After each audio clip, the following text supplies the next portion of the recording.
Jadi kuliah selanjutnya akan saya sampaikan dahulu materi-materi yang mungkin bisa diikuti duluan. Dan nanti di sini akan saya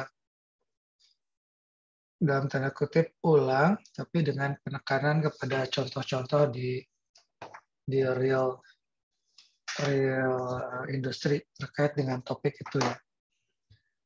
Jadi kalau memang apa namanya belum sempat menonton, ditonton saja lagi sesudah kuliah ini sehingga bisa lengkap. Jadi memang mungkin slide-nya akan sama, tetapi di Zoom ini saya akan lebih banyak cerita tentang contoh-contoh agar apa namanya bisa lebih banyak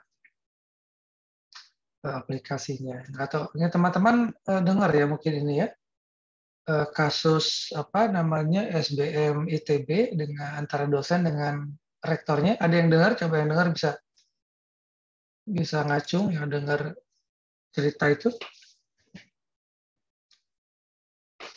Ya, Dimar, Andi, Alivia. Ada ini nggak? Maksud saya, oke, kebanyakan baca ya. Nah, sebetulnya menurut teman-teman ini apa namanya terlepas dari kontroversinya ya. Jadi kita bukan memihak dosen atau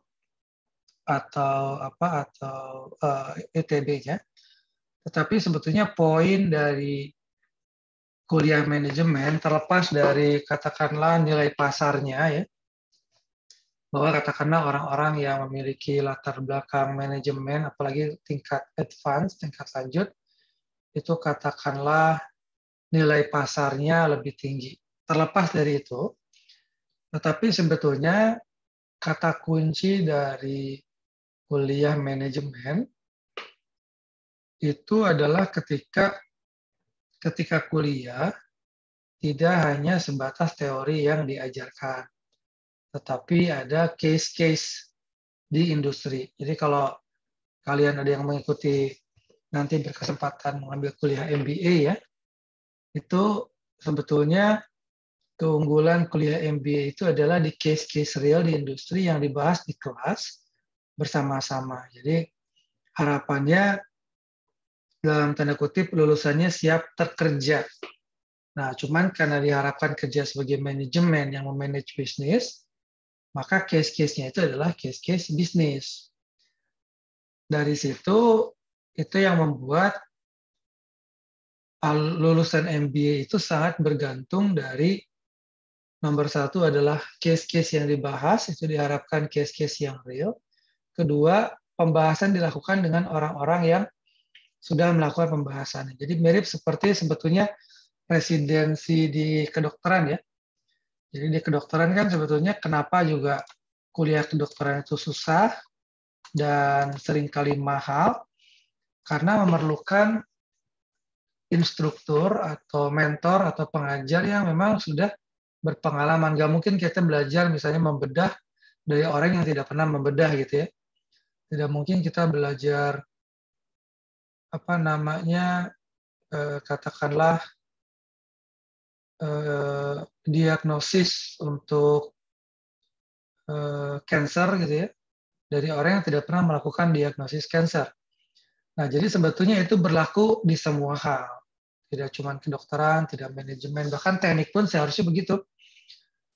Bahwa kita mengajarkan katakanlah teknik elektro, teknik telekomunikasi itu karena memang yang mengajarkan itu sudah pernah melihat atau mengalami bagaimana implementasi itu di realnya.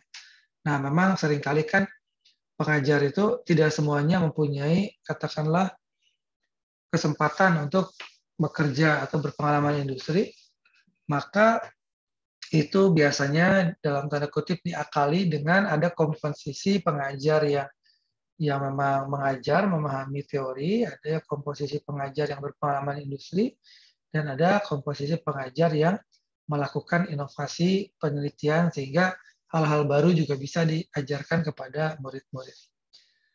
Nah, jadi dengan filosofi itu saya mencoba agar di mata kuliah manajemen teknologi ini ada contoh-contoh. Nah, kadang-kadang contoh-contoh itu tidak ada di textbook. Jadi, ketika contoh-contoh itu tidak ada di textbook, itu akan menjadi, katakanlah, pengayaan dari kuliah. Nah, jadi saya mengambil langkah optimasinya adalah dalam tanda kutip teori-teorinya itu bisa dilihat di video-video yang sudah disampaikan, dan di Zoom ini kita fokus kepada case-case industri, case-case tadi. Mungkin sebelum mulai kita foto dulu ya, mungkin dinyalakan videonya, kita absen dengan foto. Silakan nyalakan videonya.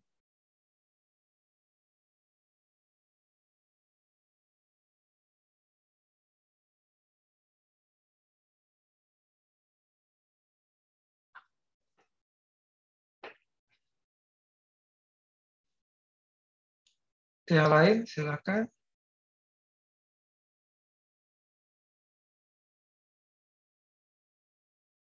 Nah, ini ada yang lagi traveling. Tapi nggak lagi nyetir kan, Vanessa ya? Vanessa nggak nyetir sendiri kan? Enggak, Pak. Hanya bahaya kalau nyetir sambil nge-zoom. Oke, Dewi bermasalah kameranya. Resi, Rido, Hijrah, silakan.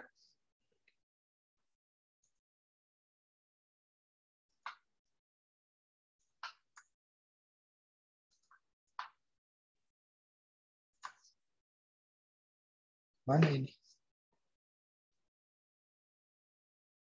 Kameranya yang lain selain Dewi, silakan dinyalakan.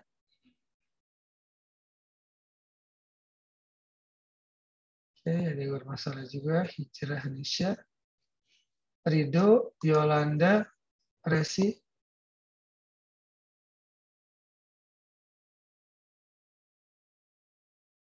Resi dan Rido.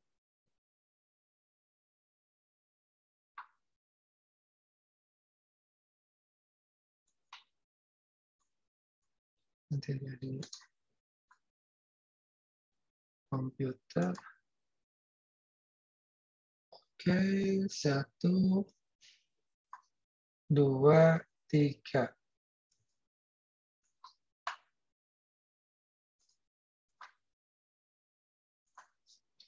Oke, kita mulai kuliahnya. Jadi ini slide-nya agak banyak, tapi tidak akan di ini semua. Jadi nanti kita akan namanya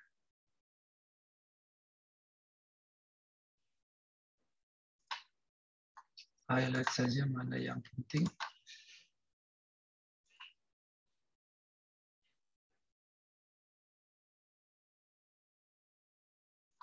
Oke.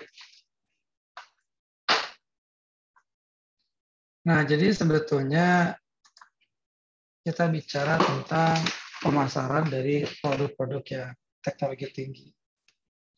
Jadi di sini ada kelebihan dan kekurangan.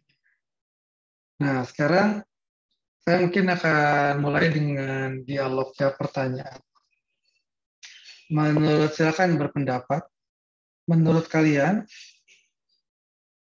kalau kalian boleh memilih ya, sebagai sales, sebagai tenaga marketing, kalian lebih mudah menurut, atau bukan lebih mudah, lebih, kalau dikasih pilihan di satu perusahaan yang sama atau dengan bos yang sama, katakan kalian lebih memilih memasarkan materi yang high-tech, bahan yang high-tech, atau materi yang tidak high-tech dan sudah banyak yang tahu. Jadi sekarang kalian ada, katakanlah ada tawaran untuk menjual kamera yang bisa berfungsi sebagai HP misalnya. Jadi kalian udah nggak pegang HP lagi, bukan kamera, maksudnya Google kacamata. Jadi kalian diminta menjual Google atau kacamata gitu yang bisa berfungsi sebagai HP. Jadi kan sekarang banyak orang yang pakai ini ya, banyak orang yang pakai jam itu kan yang bisa berfungsi sebagai HP ya, smartwatch. Nah sekarang misalnya kalian ada kemungkinan menjual smart glass, jadi kacamata yang berfungsi seperti smartwatch, atau kalian menjual baju batik yang atau baju yang orang banyak pakai gitu ya. Nah, kira-kira kalian memilih yang mana? Silakan ngacung dulu, terus saya pilih siapa yang menjawab.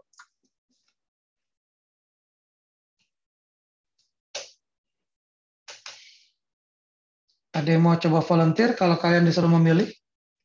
Oke, Dimar, silakan. Ya Pak, izin berpendapat Pak. Kalau saya sih dilihat lagi Pak dari segmentasi produknya. Kalau dari contoh yang tadi mungkin Pak Reza kasih, memang untuk kondisi saat ini lebih mudah untuk menjual yang baju batik ya Pak. Tapi kalau produknya itu kacamata tadi, dilihat dari tren masyarakat saat ini memang masih belum terlalu hype ya Pak untuk kacamata yang bisa untuk sebagai kamera kayak gitu. Nah, beda cerita sebenarnya Pak kalau kita ngomongin high-tech produk, tapi kalau memang environment-nya sudah terbentuk. Sebagai contoh, sales ini segmentasi produknya itu B2B ya Pak. Itu jauh lebih mudah untuk menjual produk yang high-tech. Seperti contoh, saya kan berangkat dari background-nya telco nih Pak. Ya. Di situ kan banyak vendor ya pakai seperti Huawei, terus juga ada ZTE kayak gitu kan. Nah, pengalaman saya sales itu biasanya sering banyak banget nawarin produk-produk yang memang high tech itu di luar dari kebiasaan sebelumnya. Nah, mereka itu menjualnya dengan mempersilahkan si user ini untuk menggunakan terlebih dahulu, walaupun jadi ada pembuktian POC dulu gitu Pak, proof of concept gitu kan. Jadi supaya si customer ini juga memahami sebenarnya produknya itu apa sih, terus manfaatnya bedanya dengan yang produk sebelumnya apa. Nah, karena si vendor ini kan udah besar ya Pak, dan environment equipment-nya juga udah kebentuk. Terus itu impact-nya apa? Walaupun memang user pasti kayak setelah selesai POC ini, oh ya udah ternyata kayak gini loh manfaatnya, kita enak, tapi ya untuk saat ini kita belum perlu.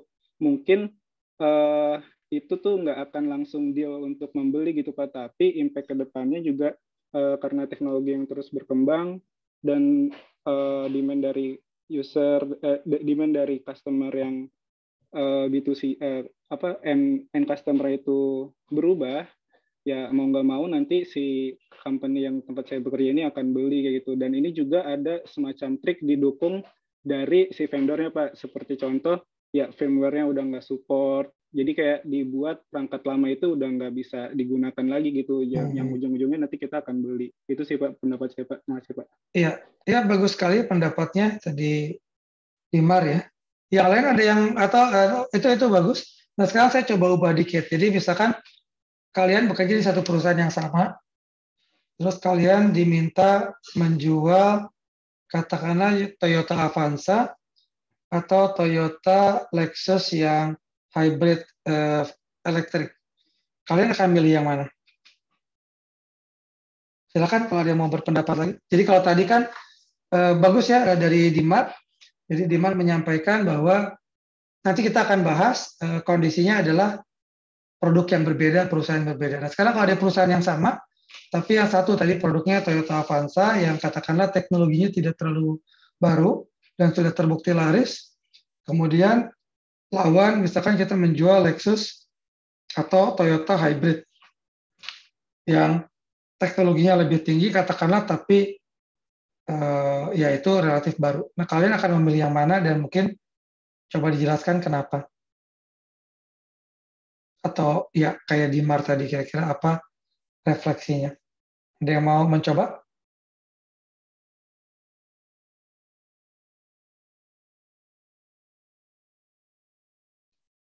Ini sebenarnya saya pikir latihan berpendapat ini juga bagian dari kuliah manajemen ya, manajemen teknologi. Karena nanti di dunia kerja juga yang nggak jauh dari ini. Ketika kita meeting, terus dari kolega atau dari customer itu bertanya, pertanyaannya nggak jauh-jauh dari pertanyaan kita kuliah ini. Pilihan-pilihan yang nanti harus dimotivasi dengan alasan manajemen atau teknologi. Silakan, Yasser. Izin Pak berpendapat. Ya. Sebelum saya menentukan ingin jual Avanza atau Lexus, mungkin saya melihat pasar yang dekat dengan saya, Pak. Misal saya tinggal di daerah A, yang itu ekonominya itu tidak terlalu tinggi dari sisi penghasilan, sehingga saya lebih memilih produk-produk untuk penjualan Avanza, Pak. Atau Lexus kan lebih cocok ke klien barang premium yang dengan masyarakat yang ekonomi tinggi. Jadi saya lihat dulu, saya punya SWOT apa ini. Oh, berarti dari sisi potensi saya lebih baik saya jual Avanza, walaupun itu tidak terlalu high tech produknya, tapi mungkin profitnya untuk chance untuk mendapat klien yang membeli produk saya lebih baik, Pak, daripada saya jual Lexus. Saya tidak terlalu banyak kenalan yang berpotensi membeli Lexus. Ya. Baik, terima kasih Yasser. Jadi pendapatnya dari sisi penjual saya kira sangat baik. Jadi sekali lagi ya, kita tidak ada benar salah.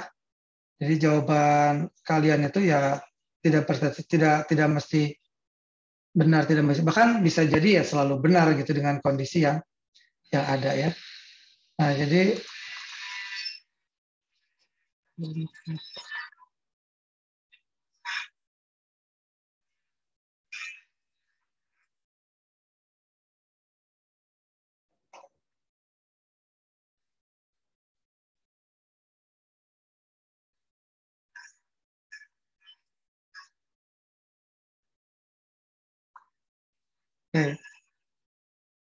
ya terlihat ya. Ya, jadi sebetulnya tadi sudah kita bahas. Biasa tadi ini disebut oleh Dimar ya sebetulnya. Jadi kalau kita bicara high tech, sebetulnya kemudahannya adalah bahwa produk ini sebetulnya canggih. Produk ini baru. Sehingga yang paling utama adalah kita tahu bahwa ketika ada customer yang membutuhkan solusi itu, maka produk kita itu akan memecahkan banyak sekali permasalahan dari customer. Makanya tadi memberi contoh bagaimana B2B ya, bagaimana perusahaan-perusahaan yang melakukan produksi high tech itu dia mengunggulkan produknya. Bahwa ini produk kita ini memang betulan bagus. Dan tadi disebut juga oleh Yasser, problemnya adalah tentu saja seringkali mahal ya. Seringkali mahal sehingga ya lebih susah lah terjualnya. Nah, tadi sebetulnya Dimar juga mengatakan bahwa kalau perusahaan-perusahaan yang menjual teknologi ini, dia bahkan membiarkan customer itu mencoba dulu gitu kan. Artinya apa? Artinya itu untuk menjawab bahwa customer itu memang belum familiar. Kenapa customer belum familiar? Karena produknya memang jarang di pasar sebelumnya. Kenapa jarang di pasar? Karena itu memang produk yang baru biasanya. Ya, jadi kelihatan ya peta dari pro cons ini arahnya kemana. Jadi dari cerita Yasser dan Dimar sebetulnya sudah bisa dibayangkan apa arti dari pro dan cons ini. Nah, ketika customer belum familiar karena produknya itu memang jarang ada di lapangan sebelumnya, maka dilakukanlah tadi yang Dimar bilang, kita minta customer nyoba dulu. Nah, nyoba dulu itu berarti kan modal. Itu modal yang besar untuk perkenalkan pasar. Bayangkan kalau nih misalnya produk-produk yang sederhana yang sudah banyak orang diminta nyoba dulu. Maka tentu saja penjual itu mesti punya modal yang besar. Karena tidak semua barang yang keluar dari pabrik atau dari toko langsung dibayar. Nah, sekarang saya coba bertanya, menurut teman-teman ada nggak orang yang atau bisnis atau entitas bisnis yang melakukan itu modal besar untuk perkenalan pasar, tapi untuk produk-produk yang tidak terlalu high tech atau tidak terlalu eh, beda dengan pesaing-pesaing yang lain. Ada yang bisa ngasih contoh? Izin Pak, ikut menjawab Pak. Ya, silakan. Ya, kalau untuk itu saya lihat saat ini banyak yang produk-produk yang sebetulnya zaman sekarang sudah bukan high tech lagi, seperti payment system gitu, terus juga ya layanan-layanan on demand gitu ya, kayak Gojek atau semacamnya gitu. Sekarang itu ya sudah, menurut saya sudah bukan sesuatu yang high tech, tapi mereka tetap melakukan investasi besar-besaran di situ gitu. Ya. Kalau pendapat saya sih tujuannya untuk akuisisi customer baru terhadap subproduknya dia gitu, dan juga menjaga persaingan. Itu sih pendapat saya, Pak. Ya, ya betul. Memang arahnya adalah kenapa kita mengeluarkan modal di awal tadi ya, memang supaya customer kita mengenal produk kita lebih dari produk pesaing. Itu betul. Nah, pertanyaan saya lebih sekarang untuk ini adalah apakah ada contoh ya yang sebetulnya produknya itu biasa-biasa aja, mungkin teman-teman tahu, tapi dia melakukan itu tadi, melakukan modal besar untuk mengenalkan kepada customer lebih banyak gitu. Ada yang kebayang nggak? Pola bisnis seperti apa yang melakukan itu? Halo Pak. Ya, silakan. Contoh mungkin agak lucu sih Pak. Ini Pak yang kayak gitu banyak pinjaman online. Betul, betul. Halo. Yes, silakan kawan. Ya Pak, jadi seperti pinjaman online itu kan sebenarnya nggak ada yang baru ya Pak, fitur atau apa cara pinjam gitu. Cuma mereka untuk untuk marketing awal atau pemberian modal ke pengguna baru itu besar-besaran juga Pak investasinya, yang saya perhatiin ya. Ya, betul. Jadi itu contoh yang saya pikir berbeda, tapi ya betul itu yang dilakukan. Nah, kemudian yang contoh lain sebetulnya yang paling mudah ini. Toko-toko yang sekarang membolehkan customer itu dikembalikan barangnya sesudah 30 hari gitu kan, atau 15 hari, saya nggak tahu, misalnya toko-toko kayak IKEA gitu apa ya, itu orang boleh coba. Nah sekarang bayangkan ketika itu dilakukan oleh perusahaan-perusahaan kecil yang barangnya pun biasa-biasa saja, itu modalnya akan besar sekali. Nah jadi poin saya adalah bahwa pola bisnis modal besar untuk perkenalan pasar ini bisa dilakukan sebenarnya oleh bisnis mana saja, tetapi untuk produk-produk high-tech itu memang terpaksa dilakukan karena kalau tidak ya customer tidak akan pernah mengenal. Nah, sekarang pertanyaannya, dengan biaya harga yang mahal, customer mengenalkan kepada customer yang mahal, kenapa sih perusahaan-perusahaan itu masih tetap mau memproduksi barang high-tech?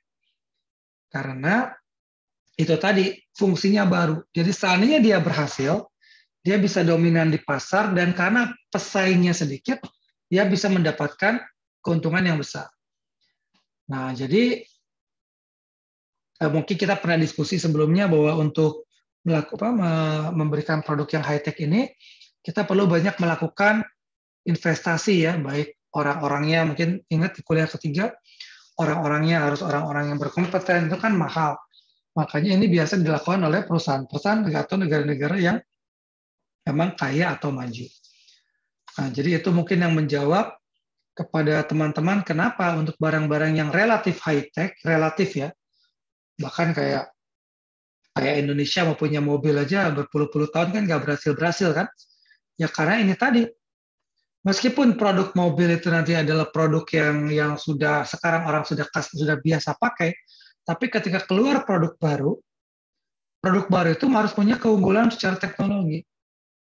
Dan ketika dia punya keunggulan secara teknologi pun, belum tentu customer itu familiar dengan brand tertentu. Sehingga selain akan mahal produknya, karena memang banyak material-material yang high-tech, yang material pun khusus gitu ya, yang pelakunya pun khusus, tapi yang memperkenalkannya akan jauh menggunakan dana yang besar. Oke.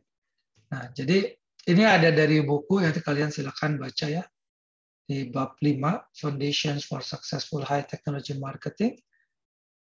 Nah, ini kita lewat saja, silakan kalian tonton. Nah, ini ada case ini. Jadi case ini sebetulnya di buku itu case yang mungkin tahun 2000-an sudah masih ini ya, masih langka waktu itu. Jadi marketing mapping dengan satelit, tapi ini sekarang sudah sangat biasa. Cuman poinnya di sini adalah di case ini nanti kalian bisa ikuti, mungkin ditonton videonya atau dibaca bukunya. Jadi poinnya di sini adalah case ketika seseorang berhasil menemukan katakanlah penemuan yang menurut dia bagus sekali ya, sangat inovatif, tetapi dia mengalami kesulitan untuk memasarkannya. Nah, jadi di sini ada di pembahasan case ini ada semacam metode atau tools. Ketika kita memiliki suatu produk, sesuatu inovasi yang baru, itu ada key question. Nah, ini yang nanti kalian harus gunakan sebetulnya.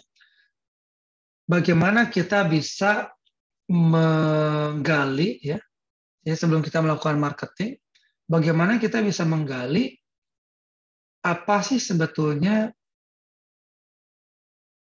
parameter atau atribut keunggulan dari produk kita itu. Nah, ini sebetulnya kita sudah mulai bahas tadi ya. Tadi kalau nggak salah Yaser menjawab ya, oh kalau saya memilih antara Toyota Avanza atau Lexus Electric, saya mau lihat dulu nih sebetulnya targetnya siapa gitu kan. Nah, itu betul, itu pertanyaan yang betul. Kemudian tadi mungkin dari Wawan yang kasus OJK tadi ya, pinjaman online. Mungkin juga kita bisa melakukan cek dulu. Sebetulnya itu kan bentuknya software ya. Kira-kira software itu akan serumit apa sih gitu. Ini kita terlepas dari kontroversi pinjolnya ya, kita dari teknologi. Akan serumit apa. Kemudian mungkin kalau kita bicara katakanlah tadi ya yang contoh dari Dimar mungkin yang B2B, ketika ada perusahaan vendor teknologi mau menjual produknya, apakah kita perlu partnership dengan launching customers gitu ya. Kemudian kalau kita beri teknologi tinggi, tadi juga jawaban dari Dimar, apakah sebetulnya respon dari industri yang sudah ada itu akan seperti apa, dan seterusnya. Dan kemudian modalnya akan seperti apa kita perlu pilot project dulu, dibiarkan mereka mencoba dengan gratis katakan, atau kita banyak memberikan seperti ojek online, banyak memberikan diskon dan lain sebagainya. Nah, jadi itulah langkah pertama sebetulnya ketika kita akan melakukan penjualan produk yang high-tech. Di mana mungkin ini tidak akan serumit ini kalau kita produknya produk yang sudah umum. Mungkin kalau kita menjual produk yang sudah umum di pasaran, kita mungkin lebih ke arah, ya sudah, ini harganya kita berapa, kualitas kita di level mana, kita bermain di harga dan kualitas. Mungkin itu ya. Ya tidak berarti mudah, tapi relatif pendekatannya lebih sederhana. Tetapi kalau di sini kan tadi, kadang-kadang customer belum paham cara kerjanya, bukan cuma belum paham brandnya. Sehingga resources yang akan dibawa untuk membawa produk ini ke market akan jauh lebih besar.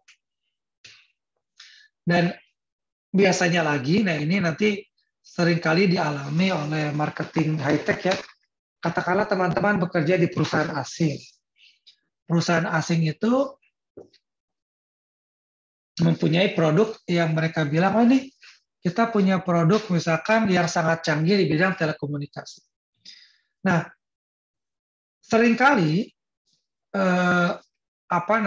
customer itu melihat, ini kok kayaknya terlalu bagus ya, kayaknya nggak mungkin ya gitu. Nah ini akan menjadi tantangan juga gitu, akan menjadi tantangan juga.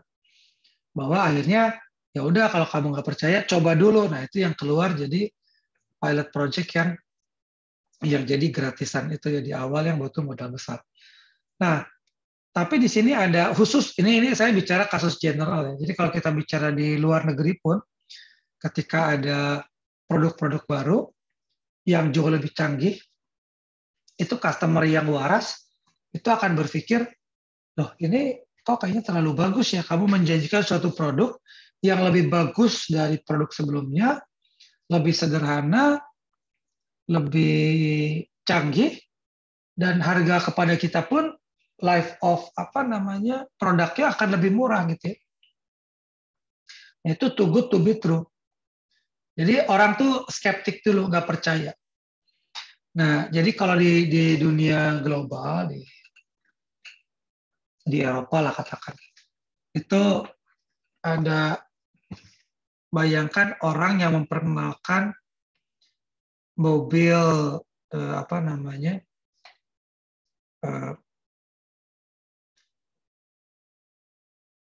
canggih yang berbagai fiturnya bagus gitu ya.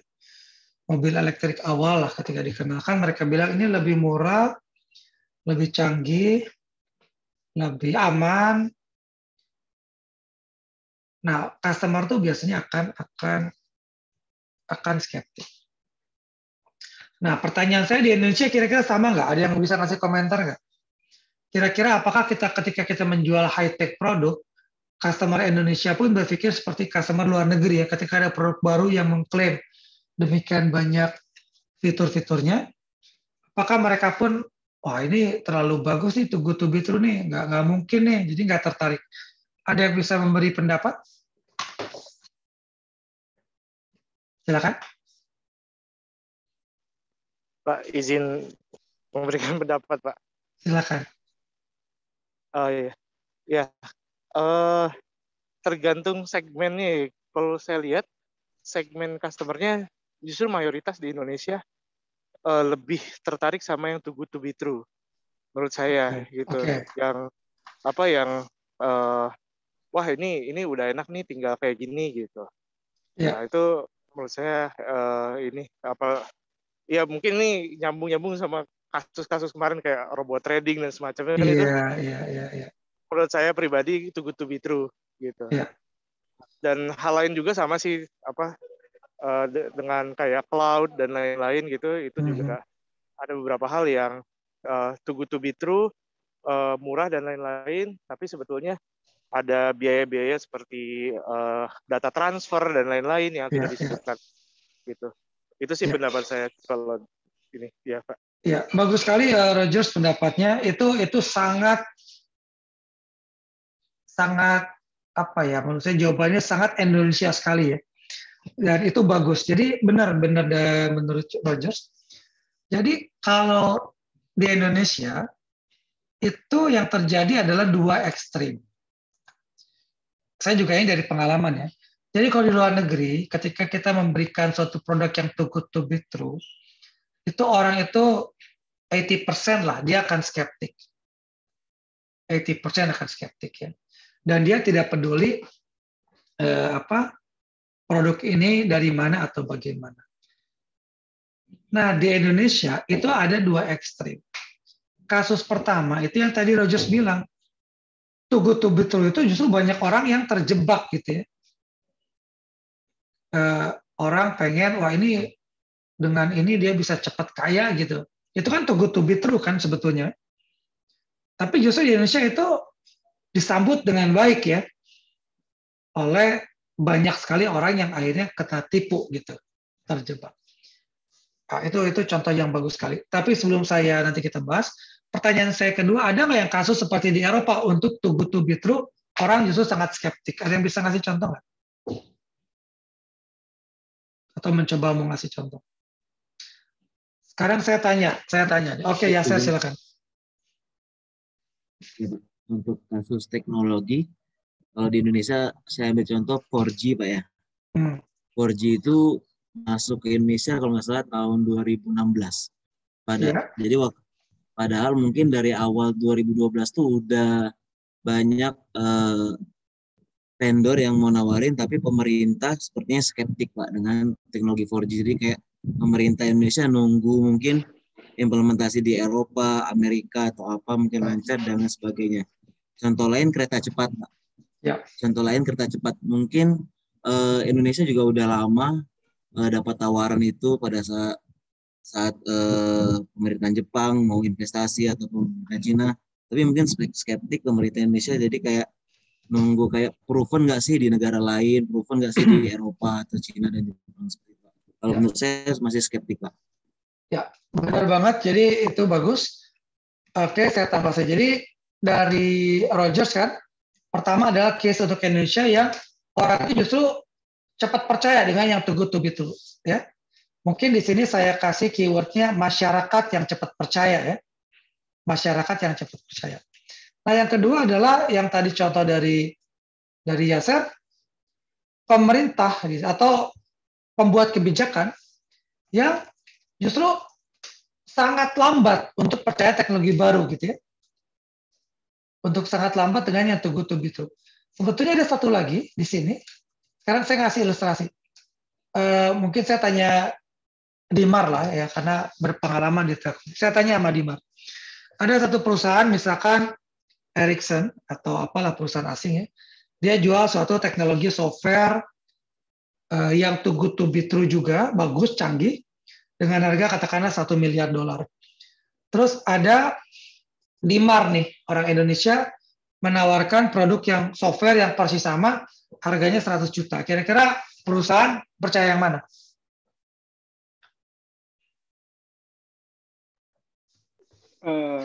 Pasti yang dari Euro sih Pak. Dari yang asing. Nah, jadi ada satu lagi skeptik yang Indonesia, dia melihat siapa yang menawarkannya. Nah, sekarang kita bahas satu-satu ya. Masyarakat cepat percaya too good to be true, itu sebetulnya problemnya ada di mana? Problemnya adalah di kekritisan masyarakat. Jadi masyarakat yang berpikir refleksi. Nah, ini sangat penting sebetulnya ketika kita melakukan marketing ya. Jadi kalau masyarakat yang gampang percaya too good to be true tadi, itu biasanya memang mentalitas kultur yang instan. Nah, sehingga kalau kita menjual produk teknologi, kadang-kadang produk teknologi itu kan banyak yang tidak instan justru ya manfaatnya. Dia menawarkan efisiensi jangka panjang, dia menawarkan lingkungan yang ramah gitu. Nah, jadi ketika kita menghadapi masyarakat yang sebetulnya biasa budaya instan, itulah tantangan. Sebenarnya itu tantangan kita menjual produk high-tech. Kecuali kalau orang yang memang akhirnya tidak menggunakan high-tech untuk hal-hal yang tidak benar lah ya. Kayak Ponzi atau apa, penipuan-penipuan. Tapi inilah kondisi masyarakat kita. Nah, yang kedua tadi, pembuat kebijakan yang sangat lambat memahami teknologi baru. Ini betul kejadian, makanya ketika perusahaan-perusahaan high-tech di Indonesia melakukan penjualan, yang sering kali mereka lakukan adalah seminar-seminar, webinar-webinar, dengan mengundang para pembuat kebijakan. Bahkan kalau di bidang saya, renewable energy, kalian bayangkan negara-negara asing kayak Amerika, Uni Eropa, itu bahkan memberikan grant dulu kan. Mereka memberikan grant, hibah, agar pemerintah kita itu didampingi atau melakukan berbagai kegiatan, termasuk mungkin studi banding ke kanan ke kiri, supaya mereka bisa melihat di luar ini produk ini sudah lebih, produk high-tech itu sudah diimplementasikan dan berjalan, sehingga mereka bisa percaya yang too good to be true. Nah, yang ketiga ya tadi, skeptik kepada orang yang melakukannya, karena mereka nggak percaya orang Indonesia bisa. Nah, ini yang dilakukan oleh teman-teman startup, pada akhirnya mereka harus mengeluarkan modal awal, dicoba dulu gitu ya, melakukan seminar-seminar, dan itu memang ya tidak murah. Jadi itulah tantangan-tantangan dari marketing produk high-tech yang sebetulnya dialami sehari-hari di Indonesia. Nah, jadi ini kita skip saja. Nah, sekarang kita bicara dari apa namanya, ini sekali kalian tonton ya.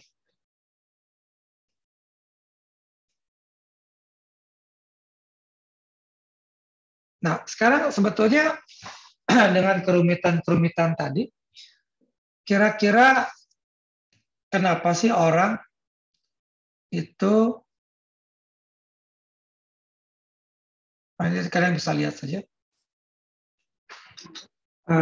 apa sih pentingnya marketing untuk high tech ya? Jadi kadang-kadang di sini kita lihat bahwa teknologi kita superior gitu, tapi kita tidak berhasil mengkomersialkan. Nah, sebetulnya kalau di industri, teknologi itu ibaratnya kayak mesin mobil ya. Apa namanya? Jadi kalau perusahaan kita itu bisa melakukan produksi barang yang ya katakanlah canggih ya, itu ibaratnya itu cuman mesinnya. Nah, marketing itu seperti bensinnya. Jadi kita bisa membuat produk sebagus apapun, produk yang bagus sekali, tetapi percuma produk itu kalau tidak bisa dijual. Itu ibaratnya kayak kita bikin mobil yang bagus, yang engine-nya bagus sekali, tapi yang nggak akan bisa maju. Karena nggak ada bensinnya. Jadi itu sama dengan perusahaan, kita bisa bikin perusahaan yang sangat canggih, tapi ya perusahaan itu tidak akan berkembang kalau kita tidak bisa jualan. Nah, jadi disitulah sebetulnya kita perlu strategi tertentu ya, perlu metode tertentu agar kita bisa melakukan penjualan barang-barang berteknologi tinggi kita. Nah, di sini ada pendekatannya dari sisi strategi, fungsional, dan standar taktikal. Nah, ini bisa kalian lihat ya. Jadi di link video yang sudah saya kirim atau di buku, kalian bisa lihat. Ya, ini kita perlu strategi jualan. Jadi jualan high-tech produk itu tidak semudah jualan produk-produk umum. Tadi sudah sempat dibahas di awal dari Yaser ya. Ya kita betul-betul harus memiliki consider di mana pasarnya.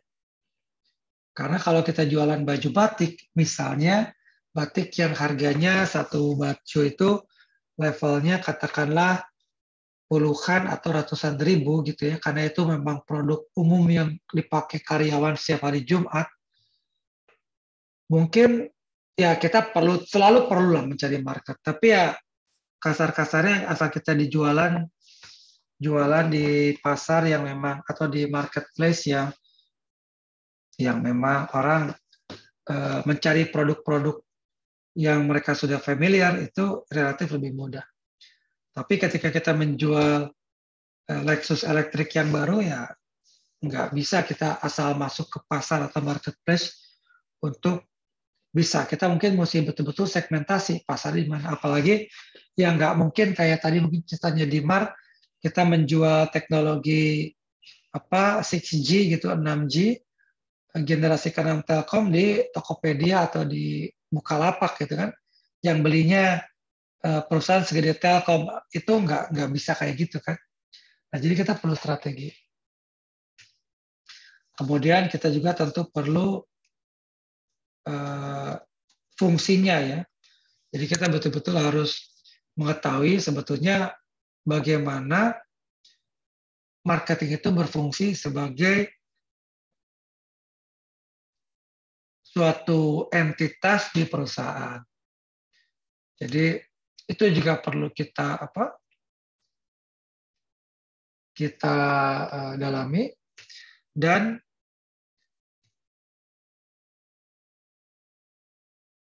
terakhir adalah aspek teknikalnya. Jadi secara teknis produk kita apa, akan di harga berapa, bagaimana promosinya, dan di mana kita akan melakukan promosi. Nah, ini kalian bisa ikuti di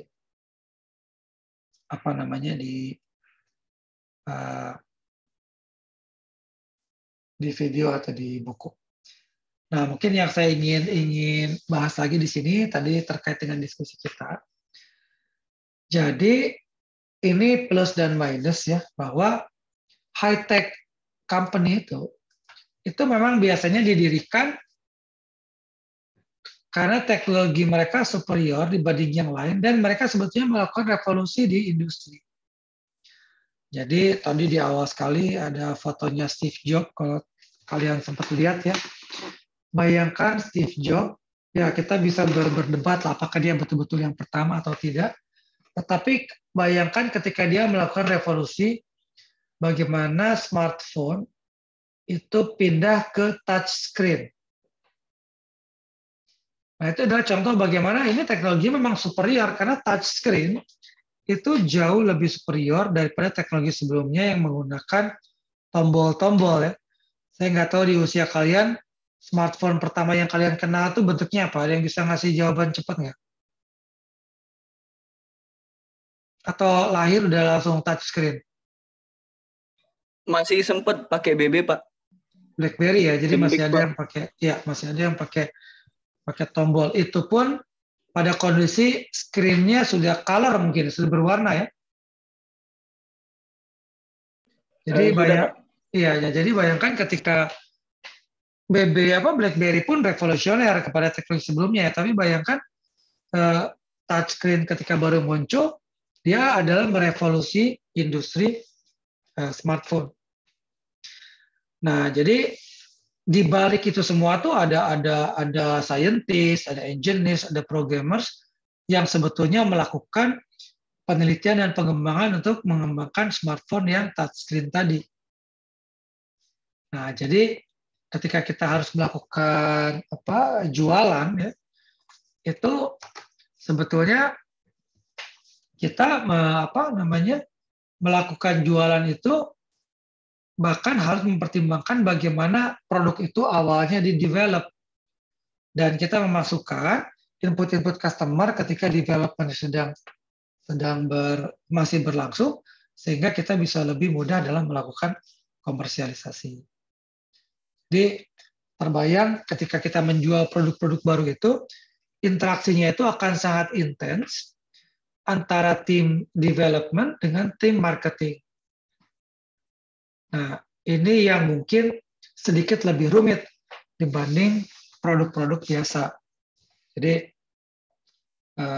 ya tentu saja ketika kita memproduksi barang biasa pun, produk biasa pun ada ya, kita harus melakukan pengembangan dari input customer. Ya, gampangnya kalau kita jualan makanan, terus ada orang customer protes ini terlalu asin, ya itu harusnya menjadi pertimbangan kita. Tapi di sini kita bicara yang betul-betul development-nya itu sangat kompleks. Sehingga memerlukan kalau kita salah di awal itu produk kita akan sangat berbeda dengan yang diperlukan oleh customer. Karena itu tadi ini adalah produk-produk baru ya. Nah, jadi biasanya kita ada semacam audit gitu ya, sebagus apa sih misalkan interaksi antara marketing kita dengan R&D kita. Nah, ini bisa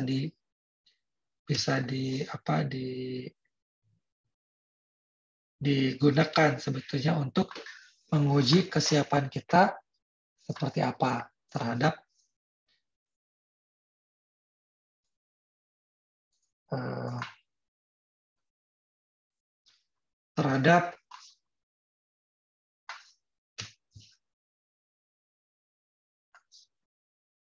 kesuksesan kita melakukan penjualan. Saya share screen lagi. Nah, jadi ini bisa dilihat dan dibaca. Ya, secara taktis ini mungkin yang sebetulnya tidak terlalu berbeda dengan yang lain. Jadi kapan kita ikut di exhibition atau conference, kapan kita memiliki material-material brosur atau website dan lain sebagainya. Cuman ya sekali lagi untuk technical marketing kita perlu sedikit lebih advance ya dibanding produk biasa. Jadi kalau misalkan kita lihat ya marketing baju batik itu mungkin cuma ada foto baju batiknya dengan harga gitu ya. Tapi kalau kita marketing katakanlah smartphone, tidak cukup ada foto smartphone dengan harga. Kita masih ada fitur-fiturnya kan. Bahkan kadang-kadang kalau website itu lebih baik lagi kalau ada cara agar orang bisa misalnya kalau software bisa demo dulu gitu selama 30 hari atau 2 hari sehingga bisa dicoba. Dan demikian juga untuk ikut exhibition tentu saja ada pertimbangan-pertimbangan di mana kita akan mempromosikan produk kita. Oke, itu di level taktis. Ini bisa ditonton, diikuti. Nah, ini ada beberapa kondisi ketika kita melakukan high-tech marketing. Contoh ya, tidak ada kompetitornya, atau kompetitor ada tapi rasanya lemah, dan lain sebagainya. Nah, ini perlu kita pertimbangkan. Karena kadang-kadang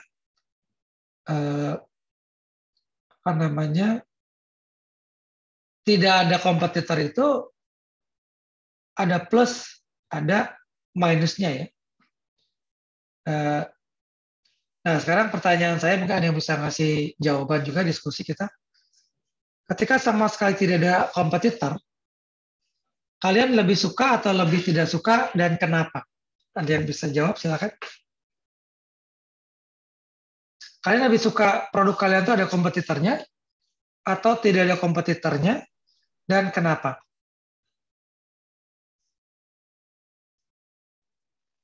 Izin jawab, Pak. Silakan, Rogers. Iya, kalau saya lebih suka ada kompetitornya, tapi tidak mau terlalu ramai. Oke. Gitu. Mungkin kenapa? Karena bagi saya kalau kompetitor itu secara otomatis memacu juga perkembangan kita sendiri.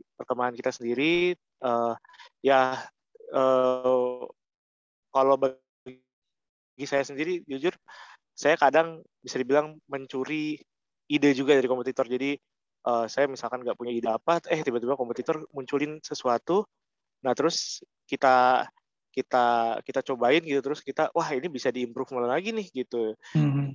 Kita bikin di produk kita tapi yang lebih ini gitu. Dan juga yang kedua dari segi customer, kalau menurut saya ketika customer tidak punya pembanding, itu mereka menurut saya sih mereka agak meragukan gitu. Ketika ini kok cuma satu-satunya di pasar gitu ya.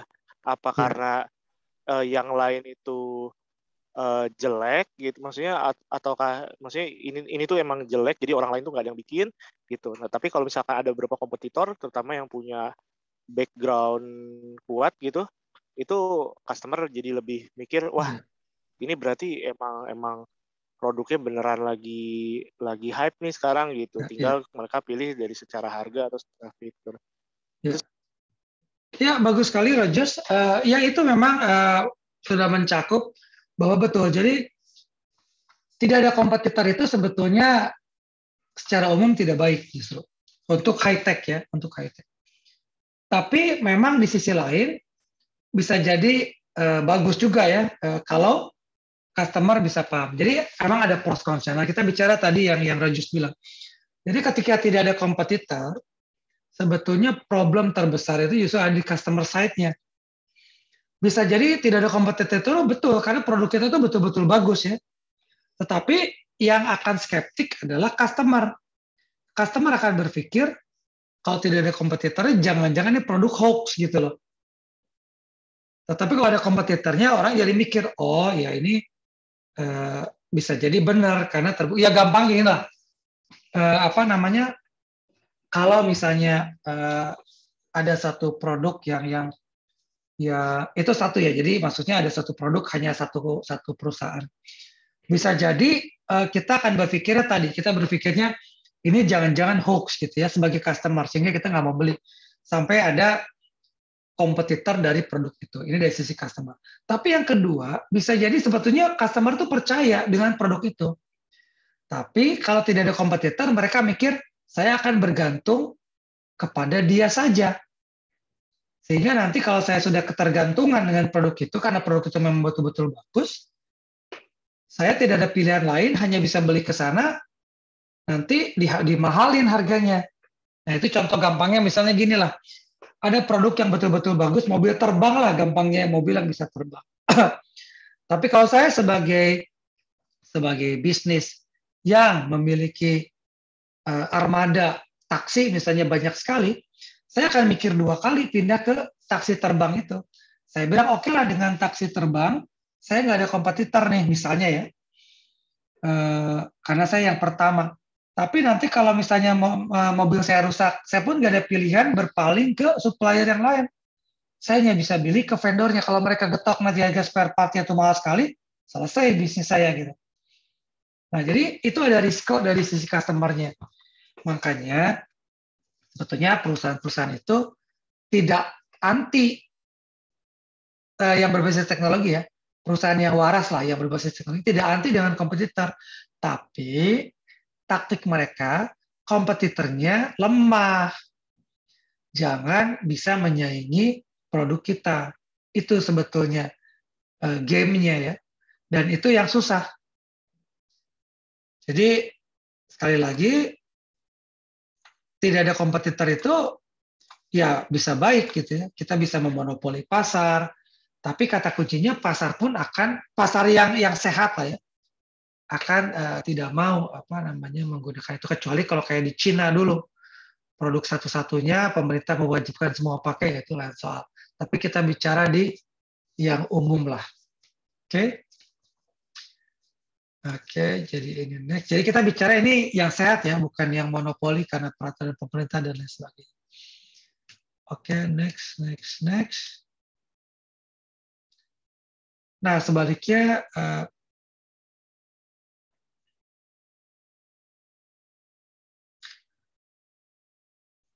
ini juga tantangan.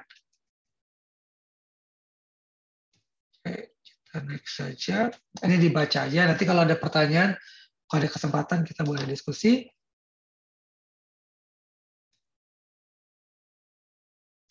Nah, jadi tentu saja kita melakukan market studies ya. Jadi semakin tinggi teknologinya, tentu saja tadi yang dibilang oleh Yasser ya, kita harus lebih hati-hati lagi nih mengecek pasar kita.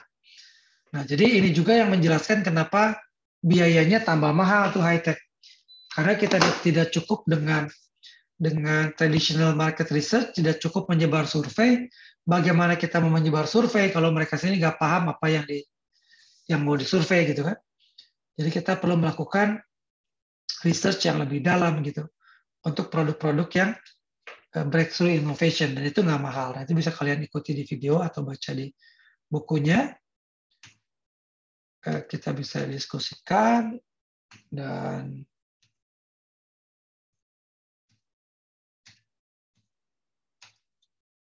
nah ini trialability ini tadi yang disebut oleh Dimar ya, bahwa kita suruh mereka coba dulu gitu, baru beli karena teknologi yang memang unik.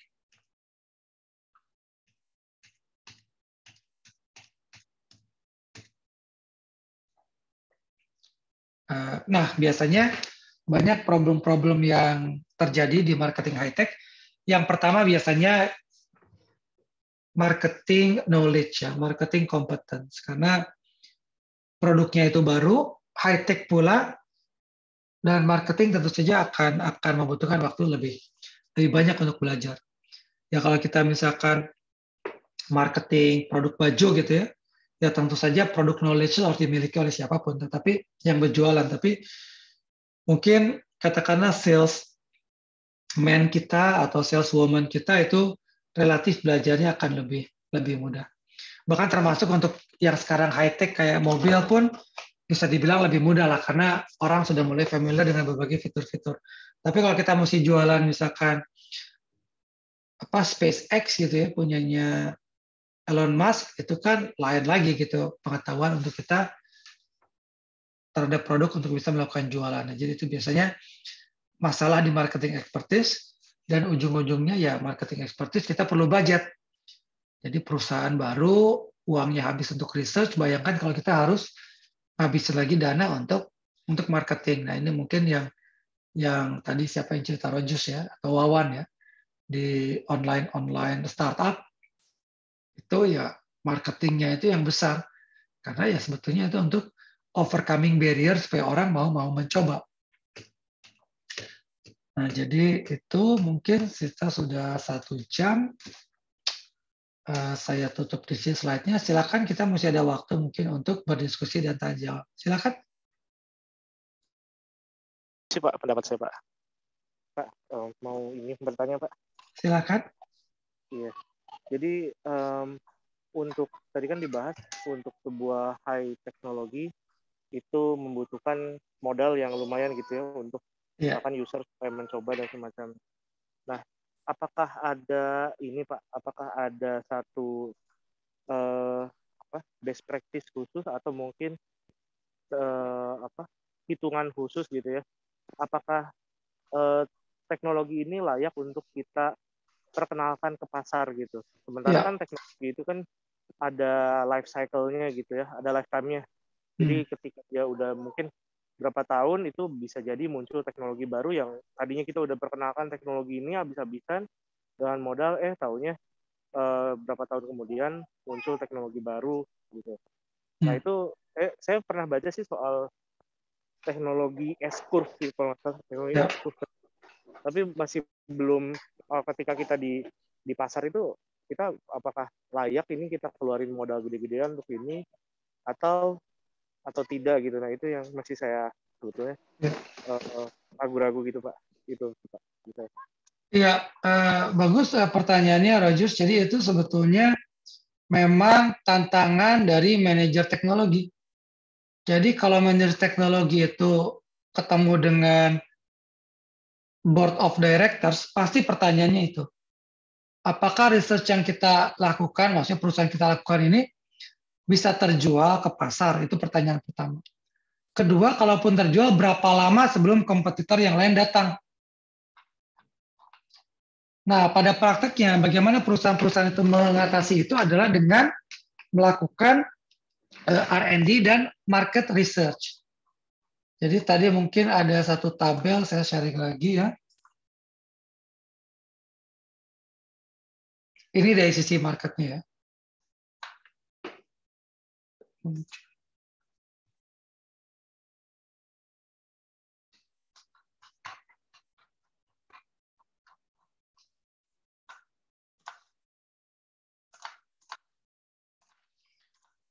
Nah, jadi yang pertama itu ada di sini sebetulnya.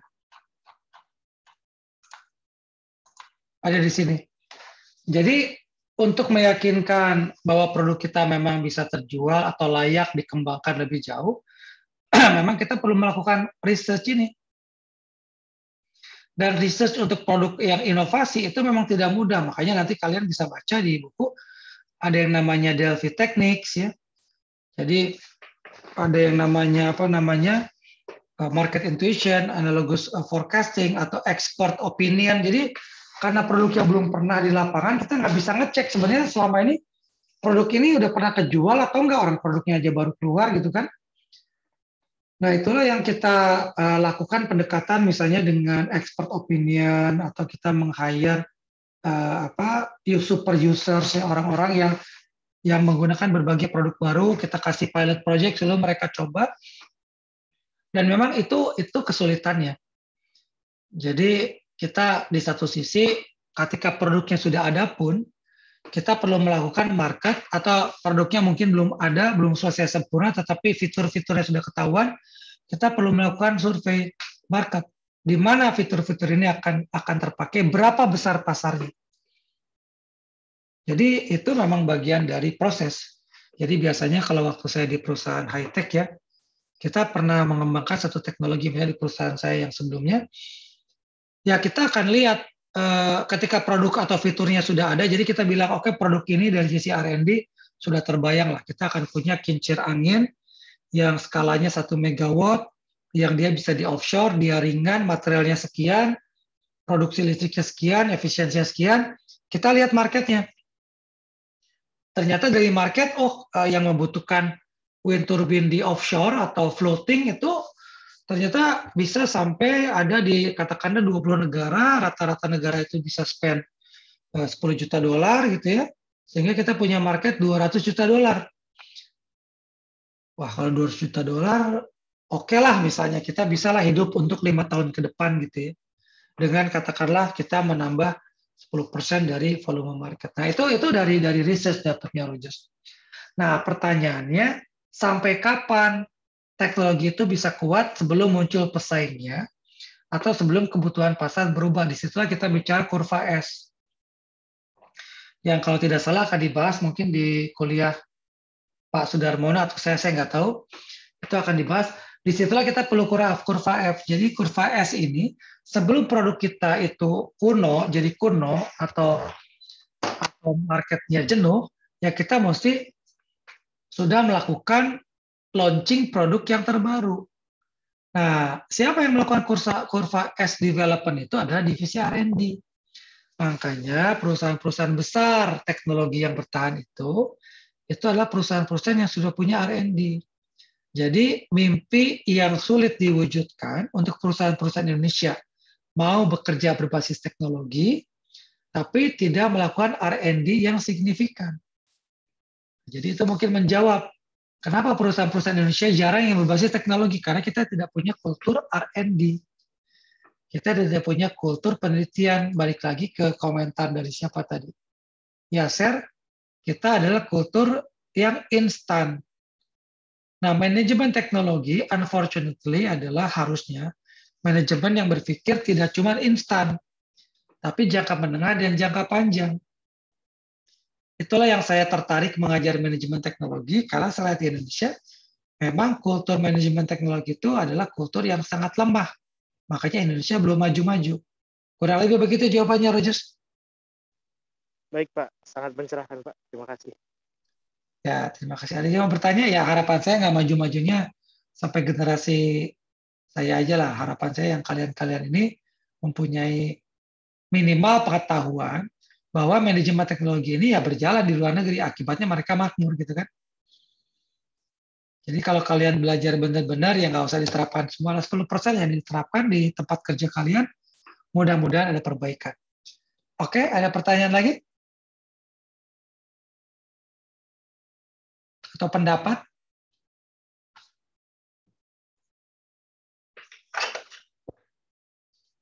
Kalau nggak, saya akan kasih tugas ke kelompok.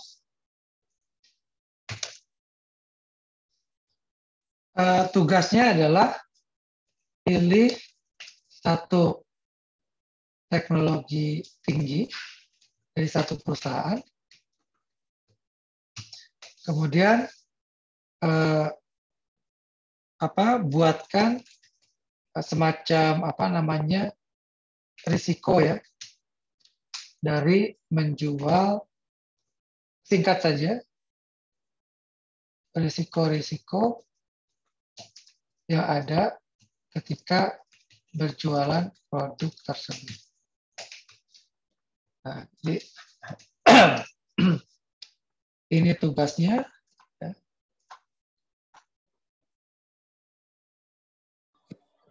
Izin bertanya, Pak. Oke, boleh, silakan Fajrul. Untuk tugas yang pertemuan pertama, kalau salah dengan Bapak juga ya, kalau saya. Iya, saya selalu memberikan tugas. LMS-nya dari Pak Sudarmono kan? Oh iya, maksud saya gini Pak, kan kemarin kalau salah yang tugas pertama itu Bapak juga bilang tugas kelompok ya, diskusi ya, apa betul. gitu, saya lupa. Cuman saya lihat di LMS saya emang juga ada disuruh input ya. Nah, karena saya pikir tadi perwakilan aja yang ngirim, jadi kan saya kelompoknya sama Pak Mas Roger. Jadi cuma Mas Roger yang ngirim. Cuman nggak tahu ya, kemarin kalau nggak salah Mas Roger juga nyantumin nama saya gitu di LMS. Iya, asal itunya ada namanya Fajrul nggak apa-apa. Iya, takutnya ada miskom gitu Pak. Ya. Nggak apa-apa, maksudnya saya juga akan melakukan recheck lah. Baik Pak, baik. Terima kasih Ya, Pak. jadi sebagai tugas kelompok kalian silakan pilih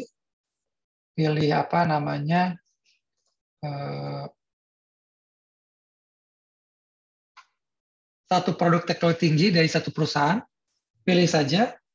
Kemudian risikonya aja. Jadi kayak tadi misalnya saya produk teknologi tinggi dari SpaceX-nya Elon Musk. Risikonya apa? Ketika berjualan ya kita konteksnya marketing firm. Oke? Baik Pak. Ada lagi pertanyaan?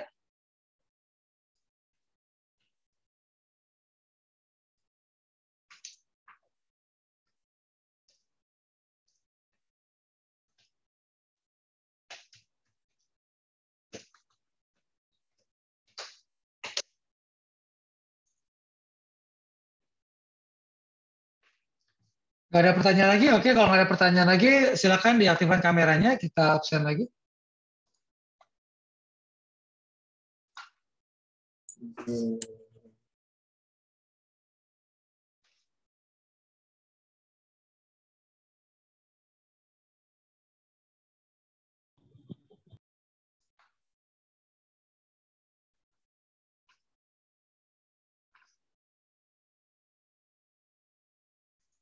Silakan.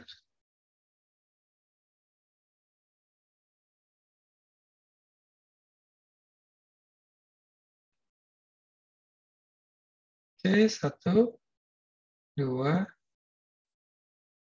3. Atas sekali lagi. 1, 2, 3. Oke. Baik, saya akan sampaikan di WhatsApp grup apa namanya ininya, tugasnya, dan selamat melanjutkan aktivitas ya di akhir pekan. Wassalamualaikum warahmatullahi wabarakatuh. Waalaikumsalam warahmatullahi wabarakatuh. Waalaikumsalam. Waalaikumsalam warahmatullahi wabarakatuh. Terima kasih, Pak. Siap. Terima kasih.